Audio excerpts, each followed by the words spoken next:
नमस्कार, मैं हूं आपके साथ पूर्वी राय और आप देख रहे हैं खबर का सच न्यूज।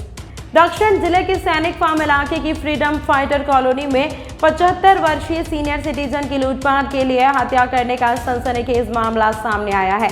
इसके कुछ देर पहले दिल्ली पुलिस को सूचना दी गई है। सूचना के बाद दिल्ली पुलिस अधिकारियों में हड़कंप मच गया। सभी सीनियर पुलिस अधिकारी मौके पर पहुंच रहे हैं।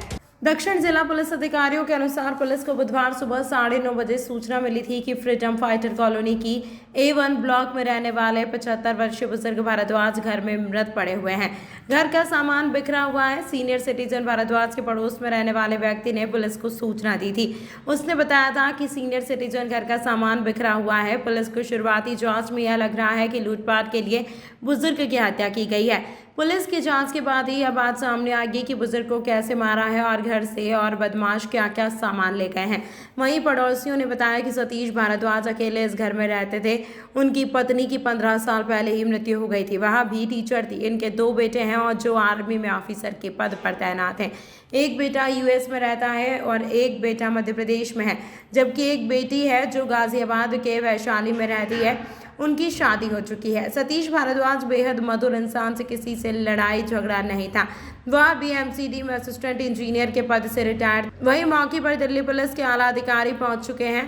घर के अंदर छानबीन की जा रही है और फॉरेंसिक टीम भी जांच में जुटी हुई है। मेरा नाम रेवत जैन है। मैं इनके सामने वाले घर में ही रहता हूँ, नेबर हूँ उनका। मैं लगभग 23 साल से उनके सामने अपने रहते थे। डेली मेरी बात होती थी। हर टाइम बालकनी में खड़े रहते थे। सबसे बड़ी बातचीत अच्छे मधुर से करते थे। पता नहीं अचानक रात को क्या हुआ है। इनकी नौकरानी भागते हुए सुबह आई, 9 बजे आती है वो। तो बोले अंकल का गेट नहीं खुल रहा, तो अंदर से सब सामान खुला हुआ दिख रहा है। तो हमने 3-4 लोगों ने मिलके उनका आगे का गेट तोड़ के देखा तो खून बिखरा हुआ था और सामान सारा बिखरा हुआ है। कहाँ कट निशान थे? उनके सिर में चोट लगी हुई है। अच्छा। और काफ़ी इन्होंने चोरों से जो भी आए थे मारने, उनसे संघर्ष भी काफ़ी किया है। अच्छा। हाँ। क्या लूट भी हुए हैं? कुछ लूट है। इनके लूट का एक्चुअल तो पता नहीं है, पर सामान सारा बिखरा हुआ पड़ा। सब सामान ड्रॉवर और सब खुले हुए हैं, अलमीरा वगैरह सब खुले हुए, सामान बिखरा हुआ है। और उनकी बॉडी गेट के ऊपर ही पड़ी है। अच्छा, गेट के ऊपर? हाँ, ये जो उनका रूम है उन्हीं गेट के सामने ही पड़ा हुआ है। क्या लग रहा है?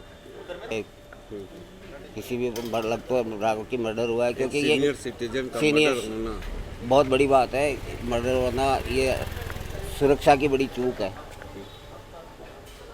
क्योंकि ऐसे शख्सियत थे, इनमें बहुत हिम्मत वाले थे। रात को 9 बजे 10 बजे तक बालकनी में खड़े होकर सबसे बात करते रहते थे। स्वभाव के कैसे थे? बहुत बढ़िया, नाइस पर्सन थे। कोई गलत होता था रोकते थे कि ये गलत मत करो। और कम से कम आज 23 साल से हमारे यहाँ की कॉलोनी का पूरा साफ सफाई का जिम्मा इन्होंने ही ले रखा था। ये MCD में शायद यही थे, रिटायर हो गए। आप लोग? हम तो दहशत में ही हैं, क्योंकि ये तो बहुत ही बुरा हुआ है। और एक बुजुर्ग के साथ अकेले रह रहे थे, उनके साथ ऐसा हो गया तो सेफ तो कोई भी नहीं है इस तरह दिल्ली में। चाहे बुजुर्ग हो, चाहे कोई अकेला रह रहा हो, फैमिली जिसके ना हो तो मतलब रहना ही नहीं चाहिए उसे। तो ये हाल हो गया हमारा। क्या नाम था? भारद्वाज जी नाम, सतीश कुमार भारद्वाज नाम था। वो असिस्टेंट इंजीनियर रिटायर थे MCD से। कितनी उम्र होगी? उनकी उम्र होगी करीब 76, 75 साल। कौन कौन है परिवार में? परिवार में 2 बेटे हैं, एक बेटी है। बेटी रहती है वैशाली। एक बेटा ब्रिगेडियर है मिलिट्री में, वो MP में है पोस्टेड। और बेटा US में रहता है। एक छोटा बेटा। मेरे को तो बेटी का फ़ोन आया था। मैं उनका रियल ब्रदर इन लॉ साला हूँ मैं। अच्छा। रियल साला। तो मेरे पास तो बेटी का भांजी का फ़ोन आया था, तो मैं यहाँ आया हूँ। तो बहुत हिम्मत वाले थे। अकेले के तो काबू में आ नहीं सकते थे वो। बुढ़ापे में भी वो बड़ी हिम्मत थी उनकी। और अकेला इंसान को कंट्रोल नहीं कर सकता था। ये तो पता नहीं क्या हुआ, कैसे हुआ। उन जैसे शख्सियत हमें तो समझ में नहीं आ रहा हम क्या बोलें। इस कॉलोनी के लोग काफ़ी हताश में हैं। हताश है, क्योंकि कॉलोनी सारी मैक्सिमम वो देख रेख करते रहते थे पूरी कॉलोनी की, पूरे एरिया की, ये सामने पूरे कॉलोनी के। और सबके साथ उनके संबंध बहुत ही प्यार थे, मधुर संबंध। किसी के साथ कोई इशू नहीं था। क्या लग रहा है सर? क्या अब नौकर कह नहीं सकते, अब कुछ नहीं कह सकते इसके बारे में, तो अब पुलिस ही बताएगी क्या हुआ है, कैसे हुआ। किस हालात में है, कहाँ खून पूरा रूम? मैं तो गया नहीं अंदर, जाने दे नहीं रहे किसी को भी, पुलिस वाले अंदर। तमाम महत्वपूर्ण खबरों के लिए देखते रहिए खबर का सच न्यूज़।